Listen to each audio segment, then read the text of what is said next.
Pregnancy అనేది ప్రతి మహిళ జీవితంలో ఓ మరపురాని అనుభూతి.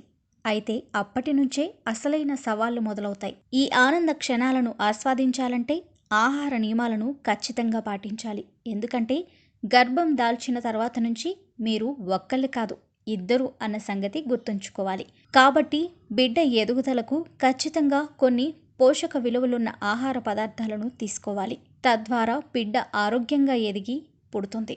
మరి గర్భంతో ఉన్నప్పుడు తల్లి తీసుకోవాల్సిన ఆహార పదార్థాలు ఏమిటో చూద్దాం. ప్రతి మహిళ గర్భంతో ఉన్నప్పుడు తన ఆరోగ్యానికి అలాగే బిడ్డ పెరుగుదలకు సరిపోయేంత ఆహారాన్ని కొంచెం కొంచెంగా ఎక్కువ సార్లు తీసుకోవాలి. కాల్షియం, ఐరన్ అధికంగా ఉన్న ఆహార పదార్థాలు తీసుకోవాలి. వీటితో పాటు పుల్లటి పండ్లు తీసుకోవాలి.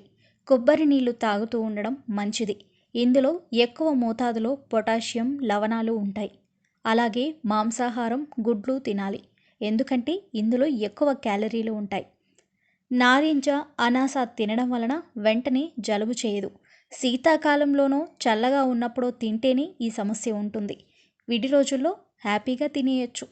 బీట్రూట్లో ఇనుము, బీటా కెరోటిన్లు క్యారెట్ కన్నా ఎక్కువ మోతాదులో ఉంటాయి. అరటిపండు తినడం వల్ల పిల్లలు నల్లగా పుడతారు అనుకుంటుంటారు. కేవలం ఇది అపోహ మాత్రమే. గర్భిణిగా ఉన్నప్పుడు జొన్ను తినడం మంచిదే. ఇందులో అధిక కొవ్వు పదార్థాలు ఉంటాయి.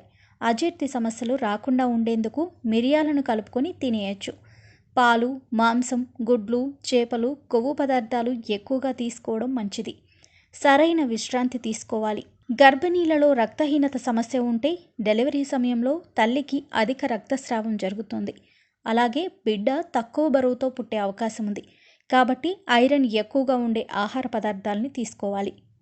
ఆకుకూరలు, బెల్లం, రాగులు, ఖర్జూరం, ద్రాక్ష, నువ్వులు, చెరుకు రసం, ఉలవలు వీటిల్లో ఐరన్ పుష్కలంగా లభిస్తోంది. అలాగే రోజుకు 1 చొప్పున ఐరన్ సప్లిమెంట్స్ని తీసుకోవాలి. అయితే ఎలాంటి ఆహార పదార్థాలైనా ఏమైనా డౌట్లు ఉన్నా ఒకసారి వైద్యుల్ని లేదా ఆరోగ్య నిపుణుల సలహాలు, సూచనల మేరకు తీసుకోవడం చాలా మంచిది. ఆరోగ్యవంతమైన జీవితం కోసం మనం పాటించాలి కొన్ని నియమాలని. చిన్ని చిన్ని చిట్కాలతో చింతలేని జీవితాన్ని ఎలా గడపాలి అనే దానికి వీక్షిస్తూనే ఉండండి మన ఆరోగ్యం యూట్యూబ్ ఛానల్. మరిన్ని ఆరోగ్య సూత్రాలకు సబ్స్క్రైబ్ చేసుకోండి.